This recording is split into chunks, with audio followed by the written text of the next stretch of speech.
Praise the lord. ఈరోజు దేవుని వాగ్దానము. సంగమా, దేవుని వాగ్దానాన్ని ప్రకటన చేసినప్పుడు విశ్వసించండి. ఆ వాగ్దానాన్ని వినండి. ఆ వాగ్దానాన్ని మీ మీద, మీ కుటుంబం మీద ప్రకటన చేయండి. తప్పకుండా దేవుడు అద్భుతాన్ని చేస్తారు. ఈరోజు బైబిల్ గ్రంథంలోని వాగ్దానం ఇర్మియా గ్రంథం 20వ అధ్యాయము 13వ వచనము. యెహోవాను కీర్తించుడి, యెహోవాను స్తుతించుడి. దుష్టుల చేతిలో నుండి దరిద్రుని ప్రాణమును ఆయనే విడిపించుచున్నాడు. ఆమేన్ చెప్దామండి. ఆమేన్. దేవుడు ఈరోజు మనతో మాట్లాడుతూ ఉన్నారు. దరిద్రుని ప్రాణాన్ని ఆయన విడిపించదును అని చెప్తున్నారు. అపవాది పెట్టుచున్న కీడు నుండి, శోధన నుంచి ఆయన విడిపించే దేవుడు. ప్రభువే మన కొరకు ప్రాణం పెట్టి ఆయన దీన స్థితిగా ఆయన భూమి మీదకి వచ్చి ఉన్నారండి. అది మన కోసమే.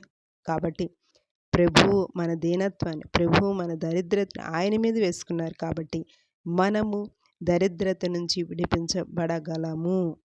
ప్రతి ఒక్క దుష్టుని చేతిలో నుంచి మనం విడిపించబడతాము. ఈరోజు ఈ వాగ్దానం ప్రకటన చేయుచుండగా ఇప్పుడే ప్రభు శక్తి మీ మీదకి దిగి వచ్చి దుష్టుని చేతుల నుంచి, దరిద్రమైన ప్రతి వాటి నుంచి కూడా మనలను, మన ప్రాణమును దేవుడు విడిపించునుగాక. ఆమేన్.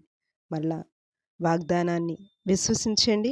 వాగ్దానాన్ని మీ మీద ప్రకటన చేయండి.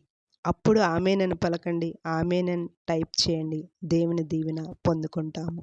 God bless you.